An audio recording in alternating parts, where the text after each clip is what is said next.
So we're here with Steven, the hair doc, aka Peanut, aka all that. All of that. Yeah. So first of all, I want to say thank you guys for coming to join us today. People on live, thank you so much for tuning in. We're gonna hop right into it. Pretty much, we're gonna ask you some questions, and then we're gonna go ahead and get started. Cool? Okay. All right. So tell us something that most people who follow you will know you don't know. Could be anything. Could be hair related. Could be personal. Like I'm ratchet as fuck. Like I go to the most ghetto, ratchetest holes in the wall and have fun. But my persona on Instagram is like, fab, and I'm always at the great events and people look like all that stuff, but people don't know the ratchet side of me. Which is okay, but for branding purposes, like everybody's like, just keep that close, but not too close to the hair dot brand. So it's funny that you mentioned persona because that was my next question. So how did you create the hair doc persona? What made you create the name the hair doc as a brand or as a stylist? Well, it came from my clientele. So my clientele comes in and he's like, oh my God, I need my hair doctor. So when it came to social media outlets, I was like, what should I call myself? I know it's gonna be longevity. I know people are gonna pick up on it because of my personality. So I know everybody gonna gravitate to it. But I was like, what am I gonna be? Am I gonna be the hair god? Am I gonna be the hair guru? So I went through a whole bunch of names and the hair doc stood up for itself. All right, so what year is this? This is 2002. So 2002, you decide I will become the hair doc, right? Yes. So where are you having this done? Is it done at home? Well, you hair already? Or? It really came from, because I'm from South Carolina, so I moved to Baltimore. And when I moved to Baltimore, I did not know what I wanted to do. So I was like, I wanted to design shoes, really. Like, I didn't want to do hair, but I feel like hair is, you create things when you do hair. So it all's running the same thing as far as painting and all that stuff. So I was like, hair is what I want to do. So I know I want hair in it. So then I was talking to one of my clients. I was just like, girl, I don't know what I'm going to do. I need to push this hair thing forward because that's what's like presenting itself to me. So I need to make it like anything that I do needs to be like the best potential that I can do. So I was like, all right, so what can I make it? Like, what should it be? Like, and she was like, well, I feel like you're my hair doctor, so maybe it should be the hair doctor. So I tried the hair doctor, it didn't come up. Somebody had it already. So I was like, since I'm a little ratchet, I was like, the hair doc, I think I put a Z on it or something. And then management called me and was like, bitch, you need to take the Z off. It's terrible. Take the Z off and put a C. So I was like, oh, nice. It's still ratchet, but it's still relatable and it's still brandable. So I was like, all right, so I'll put a C and that's okay. Cool. That's how it came So out. we're in 2002. You have this thought. I'm going to have the hair doc with the Z. Right? And you also mentioned management. So at what point did you get management? Maybe like in 2008 or 9, somebody was like, listen, you need to clean up your look. You need to sell yourself to the everyday woman. You need to sell yourself to the ratchet women. You need to sell yourself to all different type of women. Like, just, if you give yourself a cleaner look, you can sprout out to whoever you want. So I was like, oh, okay. So that's how it happened. So that's 2008. That's 2008. So 10 years later, we're here. 10 years later. 2008. Yes. So how long have you been doing hair or in the hair business now as a stylist or just in general? I'm old as hell. I've been doing hair since I was about 16. Okay. So let me just give you all a backstory. I was in a hair salon. Well, I was in a barbershop actually in the hood. So I was like, okay. In Baltimore or? Yes, in Baltimore. Where was it located in Baltimore? It was on Franklin Street. It was actually around here. So okay. It was on Franklin and Green, I think. Okay. So this lady, she owned a salon up the street and she was like, listen, you're amazing, you're good. Like, girls be coming to my shop looking for you, thinking that you're there. So you need to go to hair school, get your license, and create your own thing. So I was like, oh. Because when I realized that I wanted to do hair, it was too late. Like in high school, I was like, this is what I want to do. But by then, I was almost a senior. Like I was 11 going into 12th, and you have to start in the 10th grade. So they was like, you can't do it. What school was that? This was Forest Park. In Baltimore? Yes. Okay. Yes. So when I realized that that's what I wanted to do, the ship had sailed for me. So I was like, I didn't know it was trade schools in Baltimore. I'm from the South. We don't know about trade schools and all that. We just know jobs, make money, and going about your life. Okay. So sticking in 2018, right? We got to kind of feel for your past and how it started. You wanted to make shoes, started doing hair, it came to you naturally, it was a gift. It's pretty much go with the same creativity, safe to say. Uh-huh. So what do you say is your biggest asset now? Is it talent or work ethic? It is my personality. Like I come from a small town. We literally have nothing. So everyone gravitates towards me because of my personality and how humbled I am. Because I do big celebrities, middle celebrities, small celebrities. I do big clients, small clients, lower clients. Like it doesn't matter to me. So people, of course, you gravitate to my talent because that's just what it is. But that's the granted part of it. But like people love my personality. I love people. So I'll get into you and be like, hey, what's going on, girl? What your man talking about? What you doing? Where your kids at? So I want to know people. I literally love people. So they gravitate towards it. So my clients they'll be like, look, I ain't going to nobody else. I don't care about who she do or how good she is. Like, this is my stylist. I love him. He's amazing. He's amazing at what he do. He's humbled and all that stuff. So that's literally what people gravitate towards, like my personality and stuff like that. Of course, the talent is there, but they just love my personality, and I'm just myself all the time. So not to go backwards. You said South Carolina. Let's go backwards now. South Carolina. Let's go backwards. You said small town. Where is this place at? What part of South Carolina is it? It takes. Is it still there? It is still there. It takes about 30 minutes to get to my town from the main road.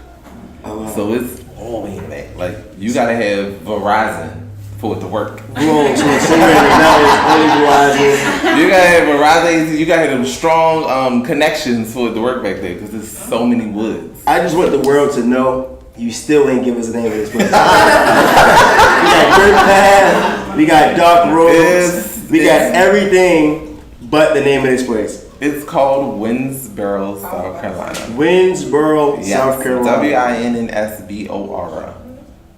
Oh. BORO. Yes. Wow. It's super That's small. like. It's super small. Population 2,000 the most. That's with cats and dogs. It's super small. I love my town though. Well, they got one good hairstylist, right? Okay. We don't know who else. Okay. So just to piggyback of what you said, this lady said you should do this full time. People are coming to her salon looking for you. You're not even there. Right. You're at the hair salon down the street or next door. At a barbershop. At a barbershop. I'm the only person. So it's like women are sitting there with their braids, AIs picking up on the audio. Yeah. So it's literally guys sitting next to you. You could be a girl with braids in her hair. So it's like, I was in a barbershop. I was the only one servicing women. Wow. So like, when she told you that you could do this, really do this, at what point did you start taking it serious? Was right then and there. Because when I felt like my ship had sailed, because I was in hair school and I felt like the trade was only in hair school. I didn't know it was trade schools outside of high school. So when she said, it's a hair school down the street, you can get your license, it'll only take you about a couple months. So I was like, oh. I literally stopped my client. I was like, I will be back in 15 minutes. I put her under the dryer. I act like she had some type of special treatment in her hair. And I put her under the dryer and I was like, I'll be right back. And I literally registered and paid my $150 there and I started the next week. Wow. So, in this process, you went to hair school, got your license, right? Mm-hmm. Yeah. from now to then, what challenges do you think that you faced? Life is a challenge, and like creating a business is a challenge. Like for people, you have to, like when you're selling a product, because I am my product. So selling the product, you have to literally convince people that you are what they need. That's the challenge in it. So I mean, it's fun, but it's still like, girl. So yeah, that's the only challenge. Like I've had fun everywhere I've been. Like, so I don't really like identify it as a challenge, but it's just like, you know, you deal with different adversities during life. So it's just life makes it hard. That's interesting. So you also mentioned like you have clients here, clients there, over here.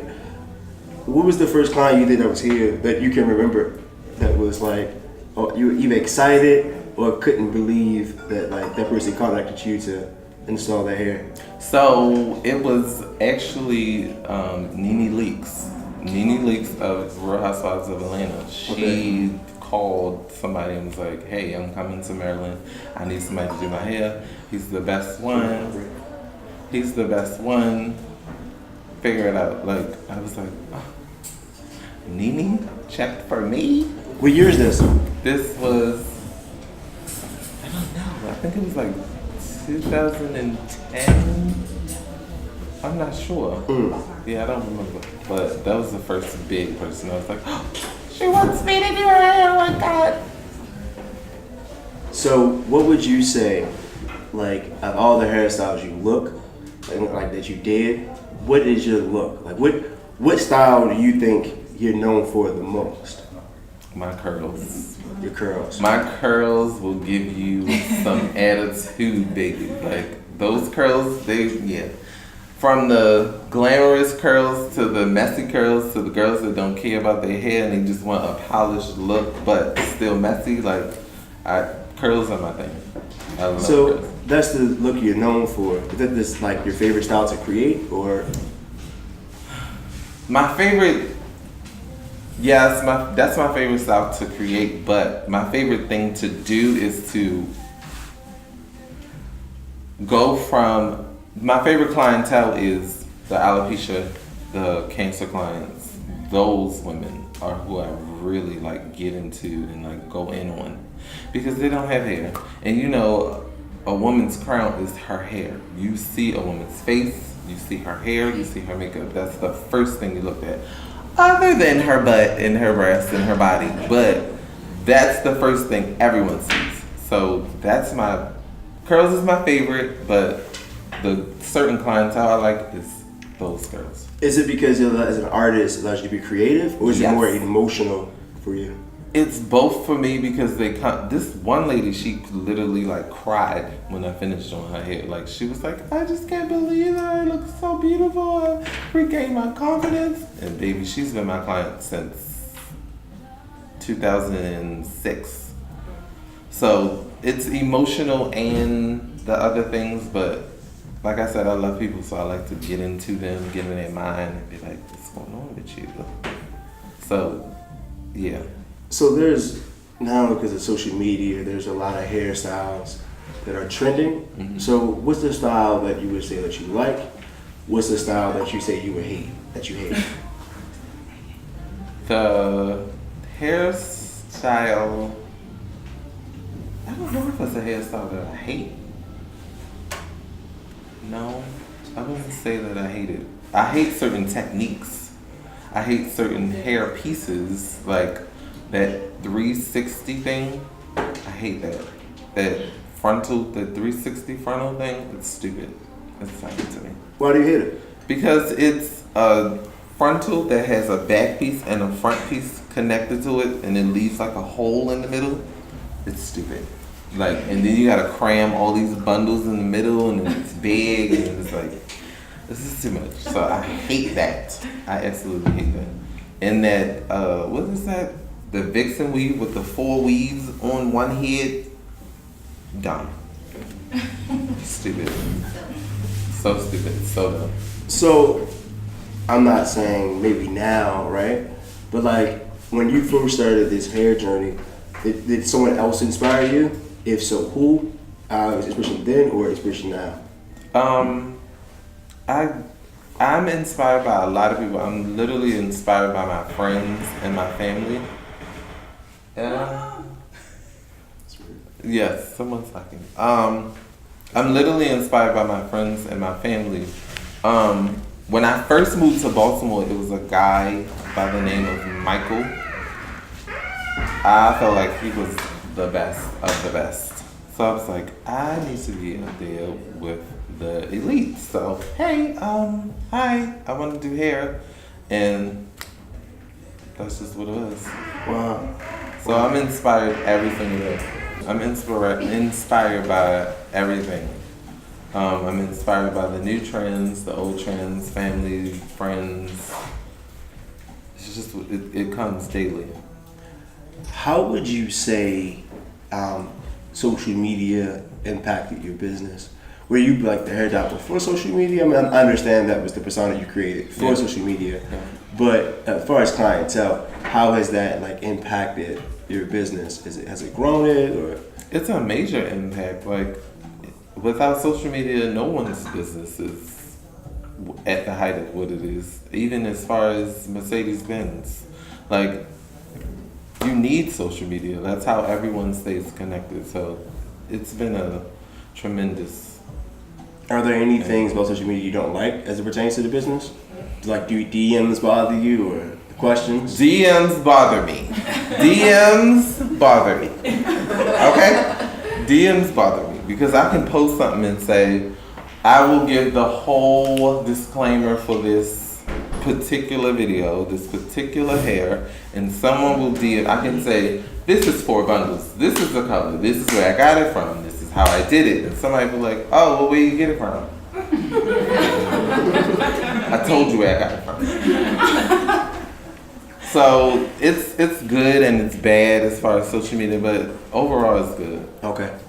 So I just want to just recap a little bit. South Carolina, moved to Baltimore, right? Somehow from Baltimore you link up with Mimi Leaks, who's in Atlanta on a TV show, right? So I'm assuming that you continue to do hair outside of Baltimore City, right? How was that transitioning? Like, what made you want to do hair outside of?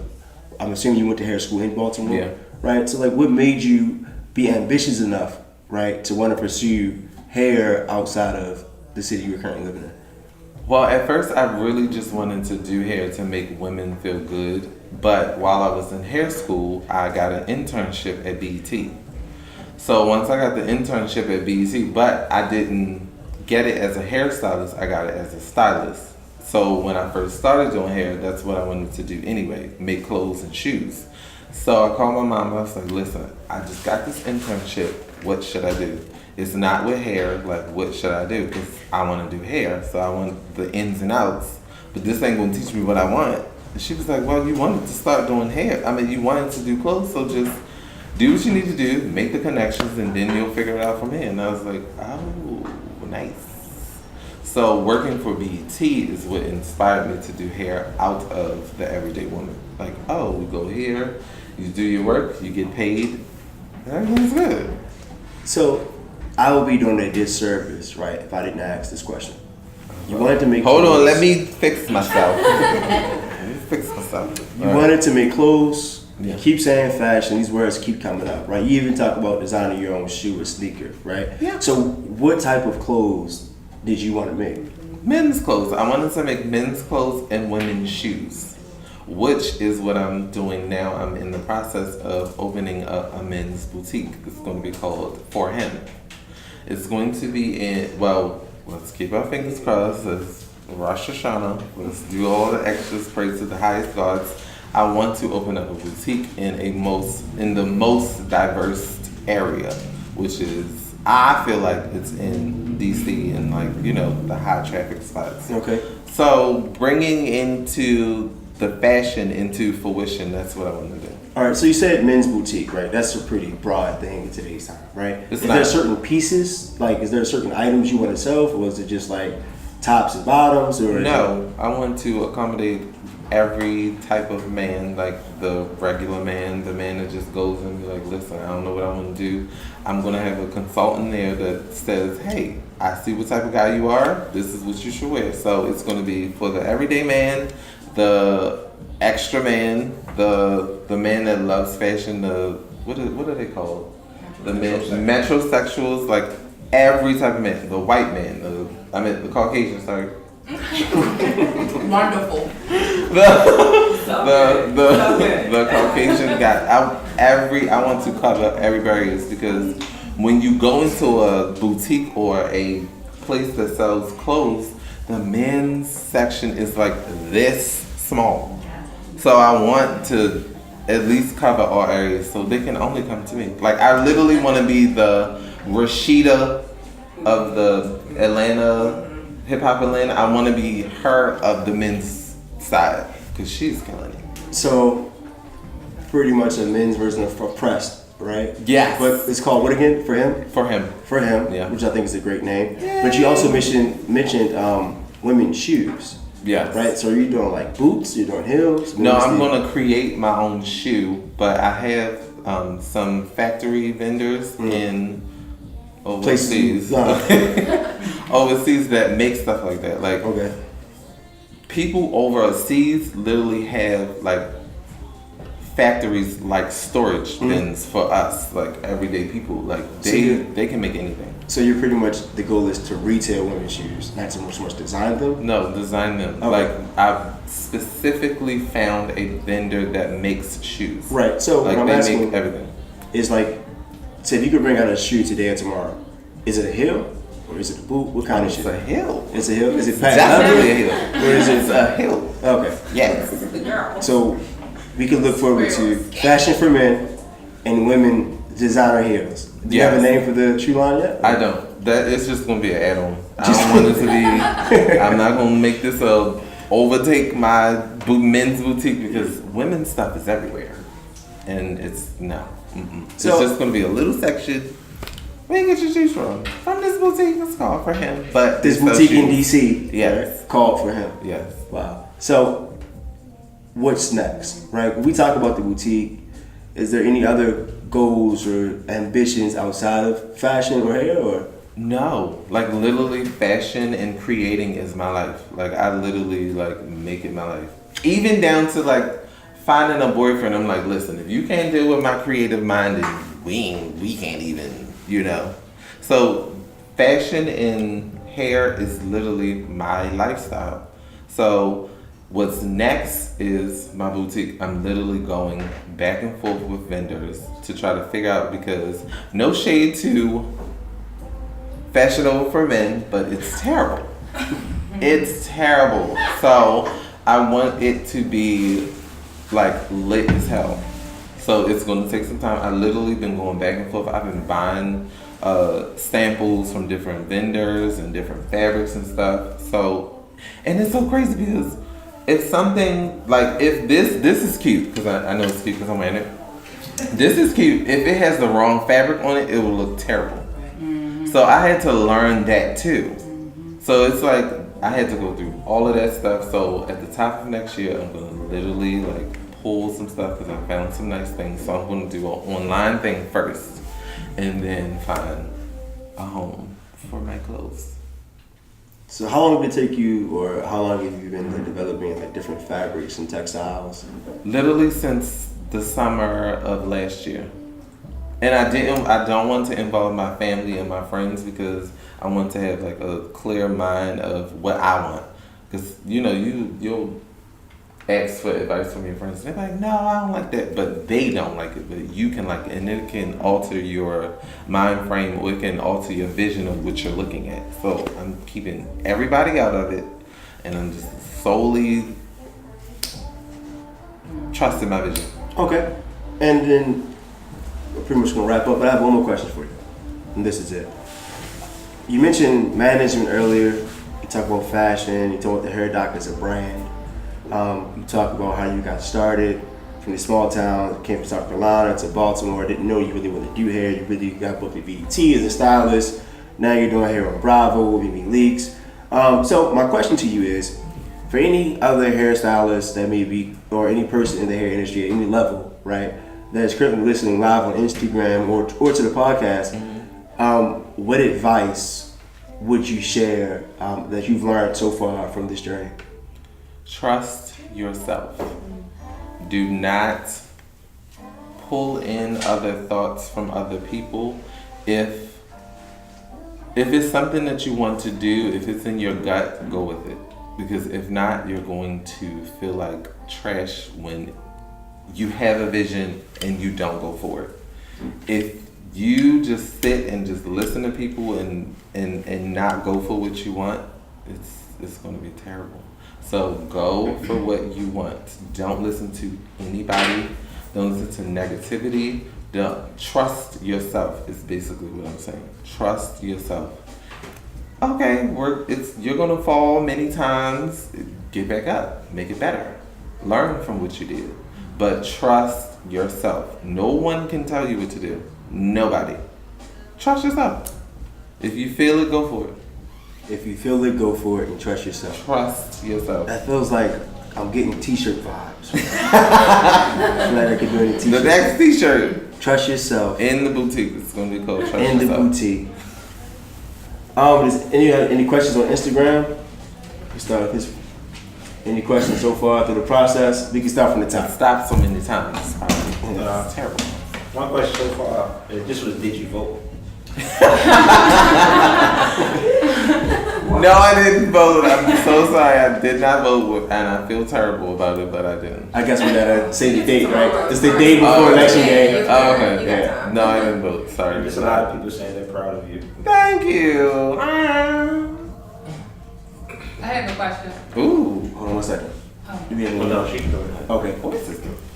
Did you ever feel like giving up in your career? And if so, what inspired you to keep going? So, with being a gay black man, which is a diversity of its own. Yeah, I didn't want to bring that up. You should. Okay. With that I had to deal with that first. So in the moment of me trying to figure out, because when I first started doing hair, it wasn't like, oh, I want to be the hair doc and everybody just gravitated towards it. That's not what it was at all.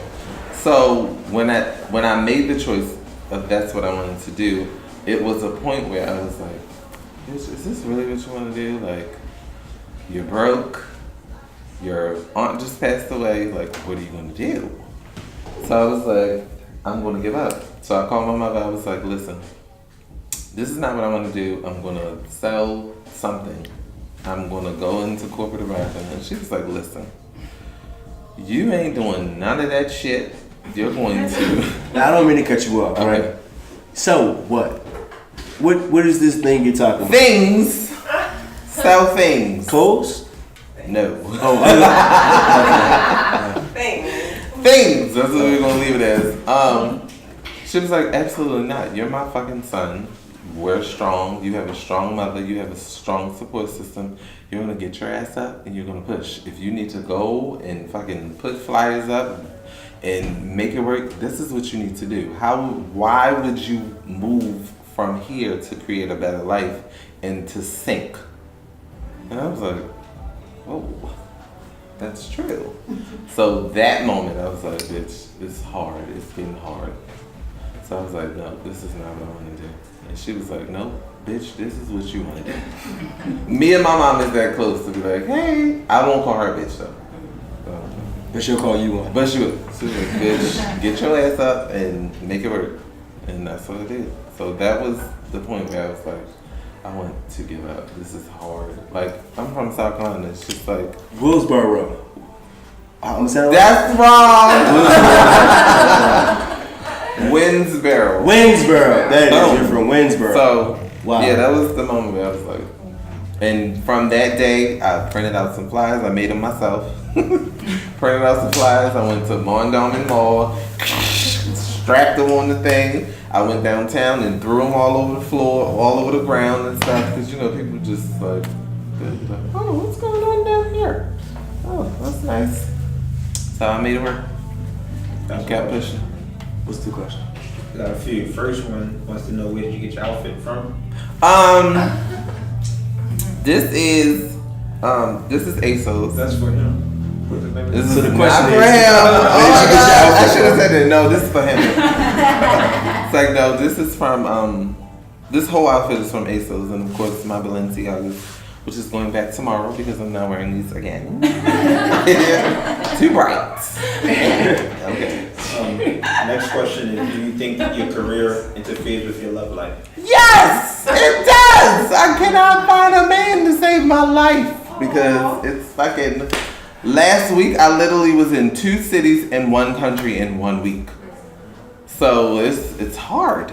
You supposed to say that first. That last week I was in 2 cities. And I made my job But easy. that's what it is. It's like my love life is trash. I have another question. Do you still only allow yourself to make your mom's wigs? Yes, I still. She gets on my nerves about these wigs, but yeah, she'll call me and say, it's what, maybe like November 10th, and I check the mail, it's nothing there. So I'll be like, so yeah, I still make my mother's So wig let's talk about that. So your mom expects a wig how often? every month. Every month. She's terrible with hair. Mailed to her Yes, every month. she's terrible with hair. Like from when I was in high school, she would just be like, hey. Need my hair curled. I'm asleep, ma'am. Leave me alone. So she's spoiled with the hair. So yes, until this day, yes, I still make my mom wigs. Someone wants to know, how can they go about modeling you guys' bundles, the house of bundles? They can email info@houseofbundles.com, and then that department will put them in touch with the modeling department. Let's just keep the questions to the interview, please. Just follow. Not you, I'm talking about to the people on Instagram. What's a good length to get your girl if she wants long hair? The common length is about 18 to 20. So I've learned that girls don't get their hair past their breasts. Anything past their breasts is like too much. He also wants to know what's a good texture. Well, what's his name? Big Because this Dog guy Chris. deserves a shout out. He has a question about this girl. Like me Friday coming up. Girl, okay. What's his name? Big Dog Chris. Shout out to Big Dog Chris. Whoever Big Dog Chris' girlfriend is, expect some bundles. Hello. All right. This is the last one. Do you ever think you would take a break to allow yourself to find love or adopt a child? What? Jesus. Hold on, I gotta fix myself again. Whoa. And it's so crazy because I really do want a child. Like I want a son. So I don't think I need to take a break because when I break, things go crazy. So getting things in order, that's what I'll do. And yes, I'll find love and a child eventually, but I'm not going to take a break. When I take a break, I'm going to take a break when I open up my hair school. That's when I'm going to be like, I am the principal and I don't work. They want to know, do you have anything coming about in New York, any classes? I don't have classes in New York. It's so I've never like thought about doing it there because I don't think of New York as like a hair state. Like I just don't. I don't, but I will because people have been DMing me like, hey, do you have a class in New York coming up? Like all the time. So maybe we'll figure it out. For now. You guys, anyone else have any questions? Okay. I've been following you for years. I just want to let you know. I ain't got no hair, but when I get some hair, I will add some bundles to it. But many people can sit here and tell you they're proud of you, but do you feel proud of yourself? Because listening to your story, I'm proud of you, and I didn't Oh, know. thank you. Absolutely, yes. From where I came from, like I'm from a little small town, and I was teased and beat up, and I can walk into just a regular grocery store and people can look at me like I'm an alien. But like from where I came from to now, it's just like people come up to me like, oh my God, I love you. And they tell me their whole entire story. So Yes, I am proud of myself for sure. Just for those moments, and people be like super celebrities be like, "Hey, I just don't want to talk," but I can be like in my most rugged moment, and somebody can come up to me in a grocery store and be like, "I absolutely love you. I follow you. You inspire me," and I'd be like, "Okay, girl, let's take a picture. What's going on? How your kids doing? Where your husband at?" Like, I'm absolutely proud of myself. Yes, that was a good question. Does anybody else have? Oh yes. Hi. Hi, Bill. How are you? So for people who are interested in starting a boutique, connecting with vendors online in other countries can be very overwhelming. Yes. Can you talk to us a little bit about the process by which you went to select a vendor? Yeah. So it's going to be it's going to be a little challenging in the beginning because you don't know where to start. So I would give the advice to anybody that's starting a boutique, literally look at the fabric and zoom in on it. Like, social media and all those people over there in the overseas will make you feel like this product is a good product, but you literally have to look. Like, you can look at this from here, and if the wrong light is shined on it, this cannot even look the texture that it is. But you literally have to be a detailed person to figure out which products are what. Like, this can be, I can call them and say, hey, make this, but they'll make it in a silk form, which will take away from the texture in the blazer. So it's going to be hard. You put like $3,000 to the side for samples because they're going to make you pay for them, because that's how they make their money. So literally, if you're not a detailed person, then I don't want to say don't open up a boutique, but at least partner up with somebody that's like super detailed, that like get on your nerves and be like, bitch, why would you look at that? Literally partner up with that person, because that person is going to save you a lot of money and a lot of time. So yeah, start with the fabrics. Yes, definitely start with fabrics, because the wrong fabric can make anything look cheap and terrible. You got no? I have a part 2 to that question. Okay. Were you able to do everything online, or did you find yourself having to go overseas to make connections? Well, I'm going to go overseas maybe in fall of next year, because like I got so much stuff going on. So I'm going to go over there the fall, because I have like 3 factories that I'm working with. So I had to literally go over there because, again, like if it's the wrong light, I mean, if it's the right light and it makes it look cute, it can look good, but when it gets to you, it's bad. So give yourself a year to like, you know, search around for different fabrics and different companies and stuff, but definitely go over there. Like, and the tickets are cheap. Like, it's literally like $800 to go there and come back. Yeah. I just want to say, I think our Hair Life podcast broke. We're the first to announce this, right? Yep. Look at that. I just want to say kudos to us. Yeah. You know, for this raw footage, this exclusive. But yeah, I'm gonna definitely do that. What's your question? How do you feel about your hair brand and how is it growing? I feel like my hair brand is great. Like, anytime somebody says something about the hair doc or what he does, I'm like, oh, bitch. It's always set at a high standard, and that's what I set for myself. Where it's going, I want to help other people, so that's why I want to open up a hair school and stuff like that. Like, I'm not saying that I've done so much where I want to, like, you know, do other things, but I literally want to help other people. Like, I do it every day in the salon. Like, what should I use? Where should I go? What should I do? So I want to help other people, because that way your legacy is spread beyond what you do with what you know, think of on your own. So that's what I want to do. That's it. You got a question? That's Question. Alright. So I have, because you sound literally like a doctor, right? Like, because doctors do it. They do it because they want to heal people. They want to help people. And I just continue to hear you say heal and help. And Yes. help this person to get where they want to go. So it's funny that your name's actually the hair doc. Well, ironic. And that's funny, a part of the experience. Like, I literally try to get into my clients and be like, look. And it's so funny, one of my clients, well, a lot of my clients come in and be like, bitch, I come in here and release. Like, y'all are just amazing. I come in and give y'all my problems, and y'all just make it so clear. And you know, women are like super crazy, and their anxiety gets crazy and they can't see clearly. So I literally doctor them while I'm doing their hair. That's a part of my personality. I like to help people. So we didn't mention this earlier, but so where are you doing hair now? Like what part of the world? I'm in Bowie, Maryland. Okay. I moved out of Baltimore and I'm in Bowie, PG County, All right. doing hair. So how does a person book you for like styling hair? In your Instagram in the bio? Or? Yes, it's a link in my bio. It's my website, stephenthehairdoc.com. You can go there and book whatever you need, consultations, weaves, whatever. It's all there.